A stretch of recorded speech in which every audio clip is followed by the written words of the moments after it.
Madam Mayor, council members, city manager, staff, I'm Bob DYER, senior docent, Shollenberger Park. I'm going to talk only about the heron egret colony. In 2003, Dr. John Kelly, Cypress Grove Research Center, Audubon Canyon Ranch, appointed Len Nelson and myself as site coordinators and field observers for Colony 121. Mr. Nelson is here tonight also. It is on property now owned by DUTRA. Dr. Kelly heads a project that monitors 150 colonies from the Bay Area to the Central Valley, and he publishes a lot of related research. He's the expert in the field. Colonies are protected against disturbance under federal law during the breeding season, the Migratory Bird Treaty Act, with the species that occupy this colony specifically named as protected in Title 50 of the Code of Federal Regulations, Section 10.13.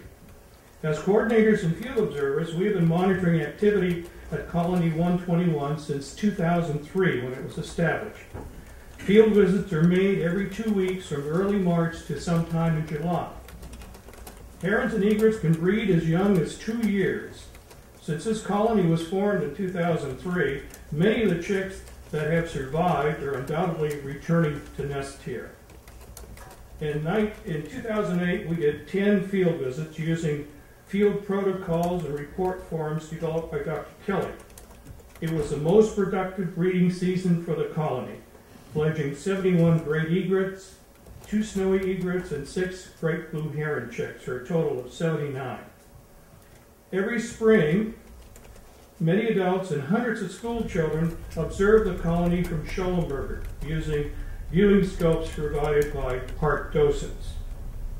In a lecture to colony observers on November 21, 2008 at Cypress Grove Research Center, Dr. Kelly pointed out that a 200-meter or 650-foot buffer zone is required around the colony during the critical pair bonding and nest formation period for a 95% no disturbance confidence level. For a 50% confidence level, even odds in other words, a buffer zone of 50 to 60 meters is required, 165 to 200 feet.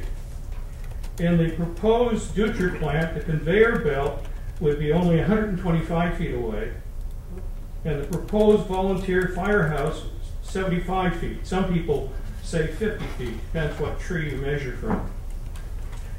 At this point, the closest regular source of background noise is the Petaluma Boulevard off-ramp, which is 200 feet away.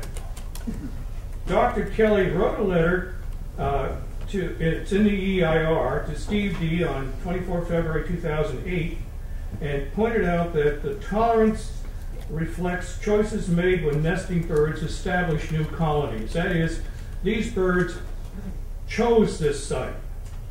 These sites can be subsequently abandoned if there are changes, for example, changes in the frequency or intensity of human activity. Therefore, noise, artificial lights, conveyor activity are likely to increase the risk of colony site abandonment.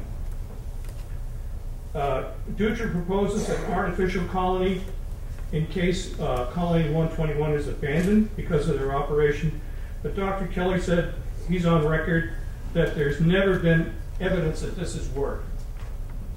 I also want to point out something that I didn't mention in my flyer, which I'll leave with you, or my one-pager.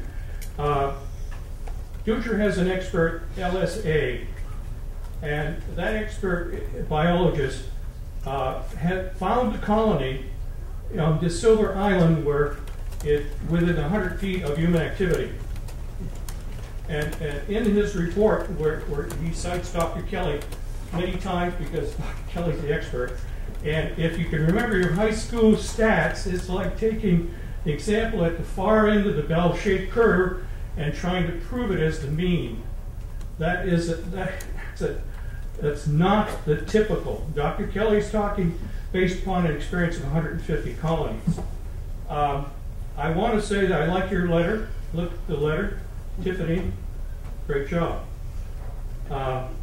There's only one colony there. There's a reference to plural colonies on page 4.